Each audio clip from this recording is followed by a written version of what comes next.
بسم اللہ الرحمن الرحیم۔ امریکہ اور چین کے درمیان محصولات کی جنگ کے ممکنہ خطرے سے بچنے کے ساتھ دیرینہ معاشی تنازعات سے نمٹنے کے لیے دونوں ملکوں کے اعلیٰ اقتصادی حکام کے مابین مذاکرات کا نیا دور شروع ہو گیا ہے۔ سویڈن کے دارالحکومت اسٹاک ہوم میں شروع ہونے والے بات چیت کے نئے دور کا مقصد دنیا کی دو سرفہرست معیشتوں کے درمیان تجارتی جنگ کے خطرے کو ٹالنے اور دیرینہ معاشی تنازعات سے نمٹنے کی کوشش ہے۔ ان مذاکرات کا ایک اہم مقصد محصولات کی جنگ بندی میں 3 ماہ کی توسیع کی راہ ہموار کرنا بھی ہے۔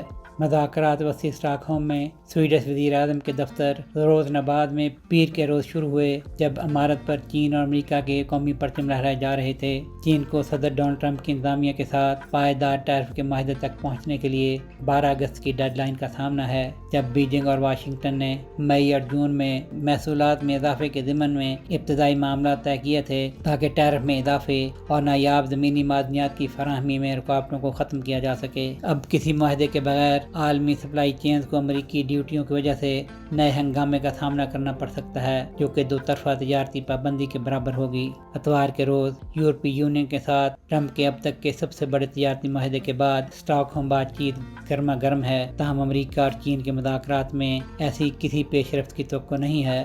البتہ تجارتی تجزیہ کاروں کا کہنا ہے کہ مئی کے وسط میں ہونے والی ٹیرف اور ایکسپورٹ کنٹرول جنگ بندی میں مزید 90 دن کی توسیع کا امکان موجود ہے، کیونکہ یہ توسیع اکتوبر کے آخر یا نومبر کے شروع میں ٹرمپ اور چینی صدر شی جن پنگ کے درمیان ہونے والی ممکنہ ملاقات کے لیے منصوبہ بندی کو آسان بنائے گی۔ اس کے باوجود ٹرمپ انتظامیہ نئے سیکٹورل ٹیرف لگانے کے لیے تیار ہے، جو چین پر چند ہفتوں کے اندر نفذ انداز ہوں گے۔